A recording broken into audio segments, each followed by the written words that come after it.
Halo sahabat RFA, selamat datang kembali di podcast Lensa Kreatif. Ruang dengar untuk para pelaku kreatif visual, storyteller, dan penjelajah imajinasi. Saya AR Afandi bakal nemenin kamu ngobrolin profesi yang jarang kelihatan, tapi sangat menentukan bentuk akhir sebuah karya, editor video. Kalau kamu pernah bilang editing bisa belakangan, siap-siap kita luruskan bareng-bareng di episode ini.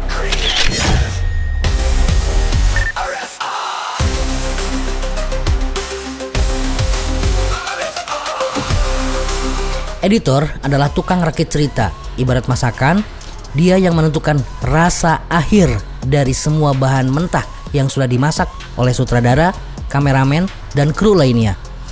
Potongan-potongan gambar, suara, efek, hingga musik, semua digabungkan oleh editor menjadi satu narasi utuh.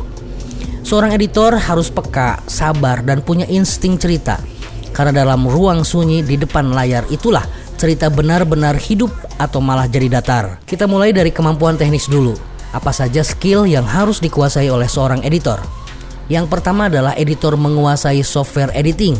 Ini wajib hukumnya untuk menguasai perangkat lunak seperti Adobe Premiere Pro, Final Cut Pro, DaVinci Resolve, atau bahkan After Effects untuk motion graphic dasar. Kecepatan, shortcut, dan efisiensi kerja sangat menentukan. Kemudian seorang editor harus punya pemahaman dasar tentang timeline dan struktur cerita. Editor harus bisa membaca dan menata footage sesuai alur, mana yang master shot, mana yang cut in, mana yang cut away, b-roll, sampai semuanya harus logis dan ritmis. Kemudian seorang editor juga menguasai teknik cutting. Cutting bukan hanya sekedar memotong, tapi juga soal timing, soal ritme dan feeling. Kapan harus linger, kapan harus cut fast. Itu semua butuh latihan yang intens dan mengandalkan insting. Selanjutnya, seorang editor juga mempunyai kemampuan untuk pengolahan suara atau audio editing.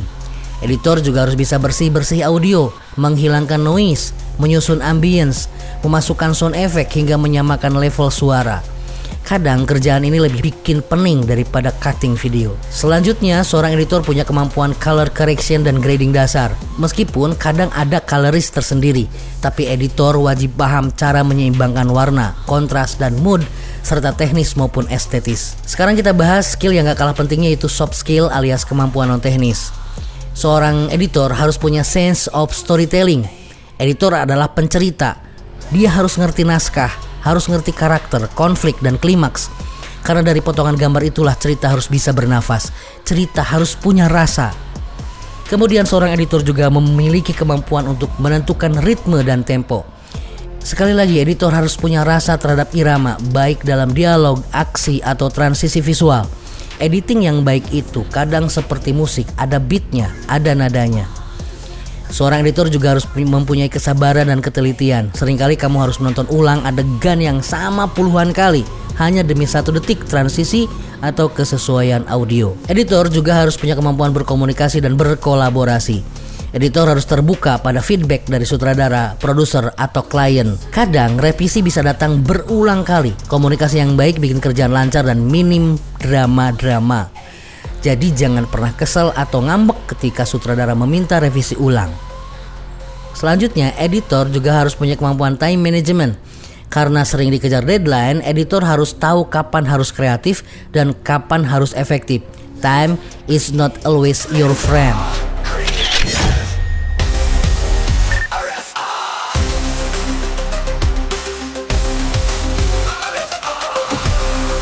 Nah, buat kamu yang ingin jadi editor, ada beberapa tips yang harus kamu lakukan. Yang pertama, bangun portofolio dari sekarang. Edit video-video pendek, vlog, video sekolah, apapun itu, anything. Kemudian juga pelajari storytelling, bukan cuma teknik baca skenario saja. Tonton film-film bagus dan coba analisis editannya. Kemudian, rajin ikut challenge editing di komunitas.